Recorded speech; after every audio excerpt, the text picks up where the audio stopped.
जम्मू कश्मीर के पहलगाम में हुए हमले के बाद अभी दोस्तों केंद्र की नरेंद्र मोदी सरकार द्वारा 5 बड़े फैसले लिए गए पाकिस्तान के खिलाफ। एक तो सिंधु जल समझौता रोक दिया है, पाकिस्तानी नागरिकों का वीजा भी रद्द कर दिया है। जितने भी भारत में पाकिस्तानी नागरिक हैं उनको सरकार ने 48 घंटे का वक्त दिया है हमारा देश छोड़ दें। जी हाँ, अब पाकिस्तान की तो वाट लगने वाली है, समझ लो। अभी भारत सरकार ने बड़े फैसले लेकर पाकिस्तान की बैंड बजा दी। पाकिस्तानी नागरिकों के वीजा पर भी रोक लग चुकी है, 48 घंटे का अल्टीमेटम दिया है। और भी दोस्तों CCS की इस मीटिंग में कई बड़े फैसले लिए गए। पहलगाम आतंकी हमले के खिलाफ बड़ी कार्रवाई करते हुए कई अहम फैसलों पर मुहर लगी है। इन सभी फैसलों की विस्तार में जानकारी तो मैं आपको बताऊंगा, लेकिन इससे पहले एक और बड़ी खबर आती है कि जम्मू कश्मीर में सेना की 10 घंटे में दूसरी बार मुठभेड़ हुई। देखिए, जम्मू के कुलगाम में ये आतंकी छिपे हुए हैं, फायरिंग अभी भी जारी है। सुबह बारामूला में 2 घुसपैठियों को मार गिराया था इंडियन आर्मी के जवानों ने, और ये तस्वीर बड़ी ही दर्दनाक तस्वीर है। जम्मू कश्मीर के पहलगाम की इस घटना की ये तस्वीर कभी नहीं भूलेगा हमारा देश, क्योंकि ये नेवी अफसर है जिसकी जान ली गई, जिसके पास में रोती दिख रही है उसकी दुल्हन महबूबा। जी हाँ दोस्तों, इस तस्वीर में जो ये शख्स दिख रहे हैं ये इंडियन नेवी में लेफ्टिनेंट हैं। अभी 7 दिन पहले ही तो इनकी शादी हुई थी, ये हनीमून पर घूमने गए थे।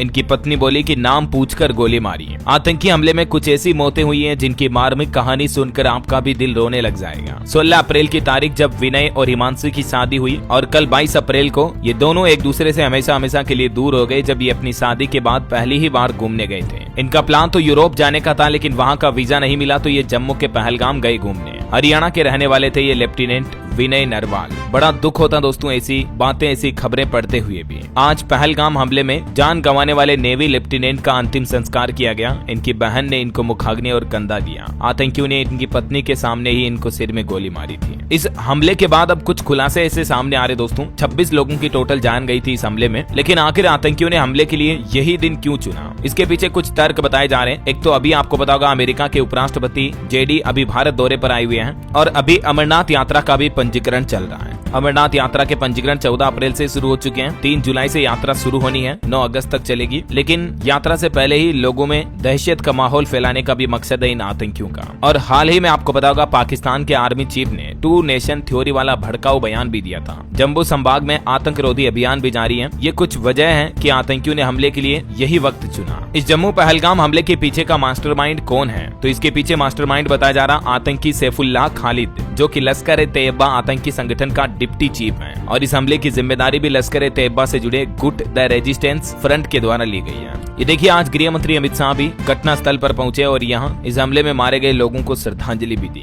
इस हमले में जान गंवाने वाले लोगों की कुछ और मार्मिक घटनाएं देखिए जरा। उत्तर प्रदेश के कानपुर के परिवार का कहना कि हमारा इकलौता बेटा चला गया। आतंकी हमले में मारे गए शुभम के चाचा बोले कि आतंकियों से बदला ले मोदी सरकार। इनकी भी अभी नई शादी हुई 2 महीने पहले ही। ये भी जम्मू पहलगाम घूमने गए थे। बहू के सामने ही आतंकियों ने शुभम को गोली मार दी। तो उस वक्त बहू ने यह भी कहा था आतंकियों से कि मुझे भी गोली मार दो। तो आतंकियों ने कहा कि तुम्हें नहीं मारेंगे, तुम जाकर सरकार को बताओ, इसलिए तुम्हें छोड़ रहे हैं। वहीं मध्य प्रदेश इंदौर की भी ये कहानी देखिए। आतंकी हमले में बाल बचे छिंदवाड़ा के कांग्रेस नेता। उन्होंने सोशल मीडिया पर एक वीडियो भी डाला और कहा कि लोगों को चिल्लाते देख मैं वहां से भागा। MP इंदौर के सुशील की भी मौत हो गई। इस आतंकी हमले में अब तक 26 से 27 लोगों की जान जाने की पुष्टि बताई जा रही है। और एक छत्तीसगढ़ रायपुर के कारोबारी मिरानिया, जिनको भी उनके बच्चों के सामने ही आतंकियों ने गोली मार दी। पहलगाम आतंकी हमले में बिहार के एक IB अफसर की भी मौत हो गई। पत्नी और बच्चों के सामने ही इनको भी गोली मारी। ये हैदराबाद में पोस्टेड थे, छुट्टी मनाने के लिए कश्मीर गए थे। वहीं राजस्थान जयपुर के नीरज की भी पार्थिव देह उनके घर पहुंची। आतंकी हमले में एक CA की भी मौत हुई।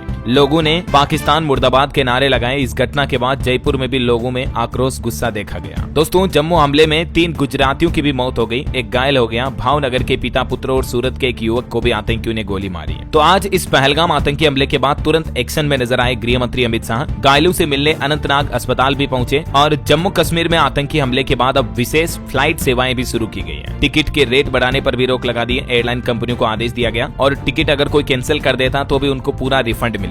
और ये मदद के लिए कॉल के लिए हेल्पलाइन नंबर भी जारी किए हैं। अगर इस घटना से जुड़े परिवारों को किसी तरह की मदद चाहिए तो इस नंबर पर संपर्क कर सकते हैं। और दोस्तों, जम्मू पहलगाम हमले के बाद देखिए फूटा निशिकांत दुबे का गुस्सा। अनुच्छेद 26 से लेकर 29 तक को खत्म करने की मांग की है। जम्मू के पहलगाम में हुए इस हमले से देश भर में गुस्से की लहर है। इस बीच बीजेपी सांसद निशिकांत दुबे ने एक बड़ा राजनीतिक बयान देते हुए कहा कि जिस तरह से जम्मू से धारा 370 को खत्म किया गया, वैसे ही अनुच्छेद 26 से लेकर 29 तक सभी को हटा दिया जाए। और एक बड़ी ही आलोचना करने वाली खबर देखिए आप, पहलगाम आतंकी हमले पर खुशी मनाने वाला एक मोहम्मद नौशाद झारखंड से गिरफ्तार हुआ। एक मुस्लिम शख्स जिसने इस घटना पर खुशी जाहिर की है और आतंकी संगठन और पाकिस्तान को सोशल मीडिया पर बधाई भी दी है। देखिए किस तरह के असामाजिक तत्व भी हमारे समाज में रहते हैं जो ऐसी घटनाओं पर भी खुशी जाहिर करते हैं। देश में ही रहकर देश के ही साथ गद्दारी, ऐसे लोगों को तो लात लगाकर देश से बाहर निकाल देना चाहिए। कोई अधिकार नहीं है इनको जब हिंदुस्तान पर आज इस तरह की आंच आ रही है और ये खुश हो रहे हैं तो। और इसी बीच दोस्तों एक बड़ी खबर ये आती है, पाकिस्तान की तरफ से भी कुछ शर्मनाक बयान दिए गए। जम्मू पहलगाम के नरसंहार को पाकिस्तान ने क्रांति बताया और भारत पर भी कुछ गंभीर आरोप लगाए। कल जब से ये घटना हुई उसके बाद से पाकिस्तान पल्ला झाड़ता आ रहा है और आज बुधवार को तो पड़ोसी मुल्क ने न सिर्फ हमले से कनेक्शन होने से इनकार किया बल्कि उल्टे भारत पर ही अशांति फैलाने के आरोप लगा दिए। पाकिस्तान ने कहा कि इस घटना से हमारा कोई संबंध नहीं है, ये सब उनके ही घर में शुरू हुआ है और भारत के खिलाफ कथित राज्यों में क्रांति चल रही है।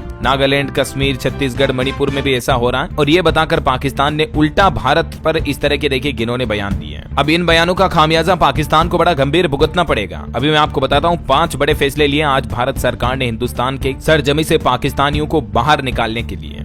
और इस बीच अब पाकिस्तान की तो फटने भी लगी है। पाकिस्तान को डर लग रहा कि भारत कभी भी पाकिस्तान में बड़ा हमला कर सकता है, तो इस डर के चलते पीओके समेत कई जगहों पर पाकिस्तान अलर्ट भी हो गया है। सूत्रों से मिली जानकारी के मुताबिक पाकिस्तान ने लाहौर, कराची समेत कई जगहों पर कई प्रमुख शहरों में हाई अलर्ट जारी कर दिया है। इसके अलावा पाक अधिकृत कश्मीर पीओके में भी सुरक्षा एजेंसियों को सतर्क रहने के आदेश दिए हैं। हालांकि इस बीच भारतीय वायुसेना और भारतीय सेना ने भी जम्मू कश्मीर में कड़ी सुरक्षा व्यवस्था कर दी है और एलओसी पर ड्रोन और हवाई निगरानी भी बढ़ाई गई है। सभी यूनिट्स को अलर्ट मोड पर रखा गया है। लेकिन अब देखिए जम्मू पहलगाम हमले के बाद पाकिस्तान के खिलाफ भारत सरकार ने 5 बड़े फैसले क्या क्या लिए। पहला फैसला, पाकिस्तान के सीमा पर आतंकवाद का समर्थन रोकने तक 1960 की सिंधु जल संधि को स्थगित कर दिया है। अब पाकिस्तान को पीने के पानी के भी लाले पड़ने वाले हैं। दूसरा बड़ा फैसला, अटारी वाघा चेक पोस्ट को तुरंत प्रभाव से बंद कर दिया गया है। वैध दस्तावेज के साथ जो लोग पहले ही पार कर चुके हैं उन्हें 1 मई से पहले वापस जाने को कहा गया है। तीसरा बड़ा फैसला, पाकिस्तानी नागरिकों को SAARC वीजा छूट योजना के तहत भारत में प्रवेश करने की कोई इजाजत नहीं होगी। जो लोग इस तरह की छूट से पहले ही भारत में आ चुके हैं उनके भी SVES वीजा रद्द किए जाएंगे और इस तरह के वीजा पर रहने वाले भारत में मौजूद पाकिस्तानी नागरिकों को भी 48 घंटे के अंदर अंदर भारत छोड़ना होगा। चौथा बड़ा फैसला, दिल्ली स्थित पाकिस्तानी उच्चायोग में तैनात रक्षा और सैन्य सलाहकारों को पर्सोना नॉन ग्राटा घोषित किया गया है। उन्हें 1 सप्ताह के अंदर भारत छोड़ने का आदेश दे दिया और इसी तरह भारत भी अपने रक्षा सलाहकारों को पाकिस्तान के इस्लामाबाद से वापस बुलाएगा। ऐसे 5 सहयोगी स्टाफ भी वापस बुलाए जाएंगे। इन पदों को अब शून्य माना जाएगा, जो मतलब हमारी इंडियन एम्बेसी है वहाँ पर, और यहाँ जो पाकिस्तान एम्बेसी है उसको भी भगाया जाएगा, हमारी इंडियन एम्बेसी को भी वापस बुला लिया जाएगा। 5वां बड़ा फैसला, दोनों उच्चायोगों में कर्मचारियों की संख्या 55 से घटाकर 30 करने का फैसला लिया गया है और ये कटौती 1 मई 2025 तक प्रभावी होगी। इन 5 बड़े फैसलों के बाद पाकिस्तान की तो मानो वाट लग गई। पाकिस्तान के डिफेंस मिनिस्टर ख्वाजा आसिफ ने भी कहा कि इस हमले से हमारा कोई लेना देना नहीं है, इसमें हमारा कोई हाथ नहीं है। ये वो जल संधि समझौता है दोस्तों जो 1960 में हुआ था, इसको 65 साल बाद वापस रोक दिया गया है। वहीं इस घटना से जुड़े आतंकियों की जानकारी देने पर 20 लाख रुपए तक का इनाम का ऐलान भी किया है। ये देख सकते हैं आप, जम्मू पुलिस ने ऑफिशियली नोटिस जारी किया, केस रिवार्ड 20 लाख रुपए। और दोस्तों इस घटना से जुड़े आतंकियों के संदिग्ध आतंकियों के स्केच भी जारी किए गए हैं। ये तीनों स्केच भी आप देख सकते हैं। अगर आपको इन स्केच से जुड़े कोई तरह के शख्स नजर आते हैं तो तुरंत प्रशासन को सूचित करें। ये 4 संदिग्ध आतंकियों की तस्वीर भी वायरल हो रही है, हालांकि इसकी कोई आधिकारिक पुष्टि नहीं हुई है। सोशल मीडिया पर ऐसी तस्वीरों को भी वायरल किया जा रहा है। और अमेरिकी उपराष्ट्रपति का जयपुर में सिटी पैलेस का दौरा भी रद्द कर दिया गया। पहलगाम हमले की वजह से ये फैसला लिया गया। दोस्तों इस घटना के बाद आपको क्या लगता है, आपकी क्या राय है कि भारत सरकार को पाकिस्तान पर क्या एक्शन लेना चाहिए? और आपकी राय विचार मुझे नीचे कमेंट करके बताइएगा जरूर। और इस घटना में जान गंवाने वाले सभी लोगों को ईश्वर उनकी आत्मा को शांति दे। भावपूर्ण अश्रुपूरित श्रद्धांजलि हम सब की तरफ से। उनके परिवारों को भी ईश्वर हिम्मत दे, हौसला दे। जय हिंद, जय भारत, वंदे मातरम।